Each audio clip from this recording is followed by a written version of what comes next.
പനമറ്റം എന്ന കൊച്ചു ഗ്രാമത്തിന് അനുഗ്രഹം ചൊരിഞ്ഞ് പനമറ്റം ശ്രീ ഭഗവതി ക്ഷേത്രം. പുനരുദ്ധാരണ പ്രവർത്തനങ്ങൾ പൂർത്തീകരിച്ച ക്ഷേത്രത്തിൽ നവീകരണ കലശാഭിഷേക മഹോത്സവം നടക്കുകയാണിപ്പോൾ. ഉമാമഹേശ്വര പൂജയ്ക്ക് പ്രസിദ്ധമാണ് പനമറ്റം ശ്രീ ഭഗവതി ക്ഷേത്രം. പ്രധാന ദേവിയായ ഭഗവതിക്കൊപ്പം ഉമാമഹേശ്വരന്മാർക്കും പ്രാധാന്യമുള്ളതാണ് ക്ഷേത്രം. കൂടാതെ ബാലഗണപതിയും മൂലഗണപതിയും ഒരേ ക്ഷേത്രത്തിൽ പ്രതിഷ്ഠിക്കപ്പെട്ടിരിക്കുന്നു എന്ന പ്രത്യേകതയുമുണ്ട്. 800 വർഷത്തിലധികം പഴക്കമുണ്ടായിരുന്ന പഴയ ക്ഷേത്രം ശ്രീകോവിലുകളും നമസ്കാര മണ്ഡപങ്ങളും പൊളിച്ചു നീക്കി 2008-ൽ പുതുക്കിപ്പണിത് പുനഃപ്രതിഷ്ഠ നടത്തിയിരുന്നു. പിന്നീട് 2019-ൽ ക്ഷേത്രം മുഴുവനായും അടിത്തറ ഉൾപ്പെടെ പൊളിച്ച് പുനരുദ്ധാരണ പ്രവർത്തനങ്ങൾക്ക് തുടക്കം കുറിച്ചു. സ്ഥപതി വേഴേപ്പറമ്പ് മന പരമേശ്വരൻ നമ്പൂതിരിപ്പാടിന്റെ വാസ്തുവിധി പ്രകാരവും ദക്ഷിണേന്ത്യൻ ക്ഷേത്രശില്പി ട്രിച്ചി നരസിംഹകുമാറിന്റെ മേൽനോട്ടത്തിൽ കൃഷ്ണശിലയിൽ നിർമ്മിച്ച പഞ്ചവർഗത്തറയും ഭിത്തിയും അലങ്കാര കൊത്തുപണികളാൽ സമൃദ്ധമായ കൽത്തൂണുകളും ദാരുശില്പ കുലപതി ചന്തിരൂർ കർമാലയ മോഹനൻ ആചാര്യയുടെയും പുത്രൻ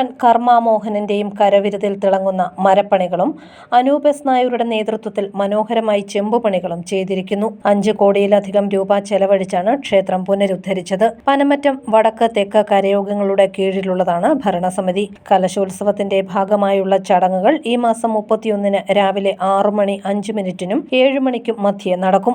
ബിംബപ്രതിഷ്ഠ, കുംഭേശ കലശാഭിഷേകം, ജീവകലശാഭിഷേകം എന്നിവ ഇതിന്റെ ഭാഗമായി നടക്കും. ക്ഷേത്ര ചടങ്ങുകളിൽ പങ്കെടുക്കാൻ നാനാദേശത്തുള്ളവരെയും പനമറ്റത്തമ്മയുടെ മണ്ണിലേക്ക് ക്ഷണിക്കുന്നതായി ക്ഷേത്രം കമ്മിറ്റി ഭാരവാഹി ഗോപകുമാർ പറഞ്ഞു.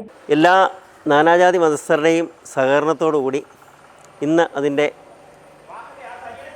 പുനരുദ്ധാരണ പ്രവർത്തനങ്ങൾ ഏതാണ്ട് പൂർത്തീകരിക്കുകയും ഇന്ന് കലശ പ്രവർത്തനങ്ങൾ ആരംഭിക്കുകയും ചെയ്തിരിക്കുകയാണ്.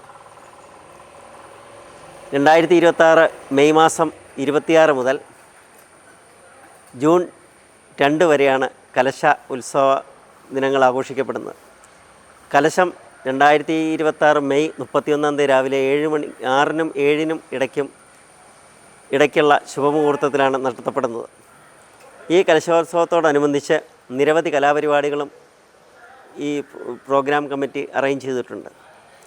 ഡാൻസ് പ്രോഗ്രാമുകൾ, സംഗീത കച്ചേരികൾ, ഗാനമേള, സോപാന സംഗീതം, പിന്നെ കഥകളി തുടങ്ങി എല്ലാ തരത്തിലുമുള്ള ആൾക്കാരുടെ ആസ്വാദന മുന്നിൽ കണ്ടുകൊണ്ടുള്ള കലാപരിപാടികളാണ് ആസൂത്രണം ചെയ്തിരിക്കുന്നത്.